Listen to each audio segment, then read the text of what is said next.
नमस्कार. मी प्रिया वाकडे. विदर्भाचे प्रियो या चॅनलवर आपले स्वागत. सर्वप्रथम आपणास सावित्रीबाई फुले यांच्या जयंतीच्या हार्दिक हार्दिक शुभेच्छा. आज मी तुमच्यासमोर करुणा, धैर्य आणि माणुसकीने इतिहास कसा बदलवता येतो याचे एक अत्यंत प्रेरणादायी गोष्ट सांगणार. हिंसेला अहिंसेने हरवणाऱ्या विचाराची, शत्रूला संपवण्याऐवजी त्यांना माणूस बनवणाऱ्या करुणेची. महात्मा ज्योतिराव फुले आणि सावित्रीबाई फुले यांच्या समाज परिवर्तनाचा कार्य सांगणारी. समाजकार्याचा मार्ग कधीही फुलांनी सजलेला नसतो. तो मार्ग काट्यांनी भरलेला असतो. त्या मार्गामध्ये अपमान, धमक्या, हल्ले, बहिष्कार आणि मृत्यूची ही भीती हे सगळं सहन करत पुढे जाण्याची ताकद फक्त करुणेने भरलेल्या हृदयातच असते. तर त्याआधी आपल्याला इतिहासातील एका महान परिवर्तन कथेची आठवण करावी लागेल. ती म्हणजे भगवान बुद्धाच्या जीवनातली. भगवान बुद्धांच्या जीवनात घडलेल्या अंगुलीमालाची कथा मानवतेच्या इतिहासातील एक महान परिवर्तन कथा आहे. अंगुलीमाल हा एक अत्यंत क्रूर दरोडेखोर होता. रस्त्यावर येणाऱ्या जाणाऱ्या लोकांची हत्या करून तो त्यांच्या बोटाचे अंगठे तोडायचा आणि त्या अंगठ्याचा हार आपल्या गळ्यात घालायचा. संपूर्ण प्रदेश त्याच्या नावाने थरथर कापत होता. एक दिवस भगवान बुद्ध अतिशय शांतपणे त्या मार्गाने जात होते. अंगुलीमालाने त्यांना पाहिलं आणि ठरवलं, आज हा शेवटचा बळी तो हाच. तो धावत बुद्धाच्या मागे गेला. पण आश्चर्य म्हणजे बुद्ध चालत होते आणि अंगुलीमाल धावत. तो धावत असूनही तो त्यांच्यापर्यंत पोहोचू शकत नव्हता. शेवटी दमून अंगुलीमाल म्हणाला, थांबा थांबा. बुद्ध शांतपणे म्हणाले, अंगुलीमाल, मी तर थांबलो आहे, पण तू कधी थांबणार? या एका वाक्याने अंगुलीमाल हादरला. बुद्धाने त्याला पुन्हा उपदेश केला, एक झाडाचं पान तोडून आण. अंगुलीमालाने पान तोडून आणलं. मग बुद्ध म्हणाले, आता हे पान पुन्हा जोड. अंगुलीमाल म्हणाला, हे शक्य नाही. तेव्हा बुद्ध म्हणाले, जे जोडता येत नाही तो तोडायचा तुला अधिकार कुठून मिळाला? या एका उपदेशाने अंगुलीमालाचं हृदय बदललं. रक्ताने माखलेले हात प्रार्थनेसाठी जोडले गेले.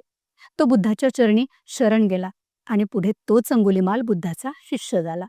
हाच करुणेचा, अहिंसेचा आणि परिवर्तनाचा मार्ग पुढे भारतात महात्मा ज्योतिबा फुले आणि सावित्रीबाई फुले यांच्या आयुष्यात प्रत्यक्ष अनुभवाला मिळतो.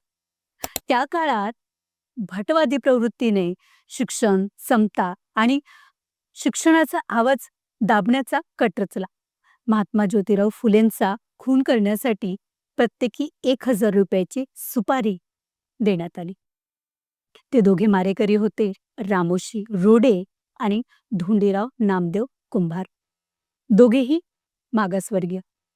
मध्यरात्रीच्या काळोखात ते ज्योतिरावांच्या वाड्यात घुसले आणि कंदिलाच्या प्रकाशात हालचाल झाली. सावित्रीबाई आणि ज्योतिराव हे पुढे आले. ज्योतिरावांनी शांतपणे विचारले, तुम्ही कोण? ते म्हणाले, तुमचा निकाल लावायला आम्हाला पाठवलेला आहे. ज्योतिराव म्हणाले, माझा निकाल? माझा अपराध काय? मी तुमचं काय वाईट केलंय?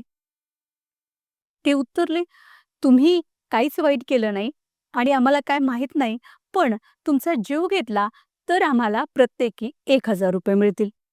हे ऐकून ज्योतिराव अजिबात घाबरले नाही. ते उलट ते अधिक शांत आणि तेजस्वी झाले. ते म्हणाले, जर माझ्या मृत्यूने तुमचं भलं होणार असेल तर हे माझं परम सौभाग्य आहे. दलित, शोषित, गरीब जनतेसाठी माझं आयुष्य आहे. जर त्यांच्या भल्यासाठी माझा जीव गेला तरी मी ते माझं भाग्य समजेल. या हाताने जर माझा गळा कापला जाणार असेल तर तेही मी धन्यता मानेल.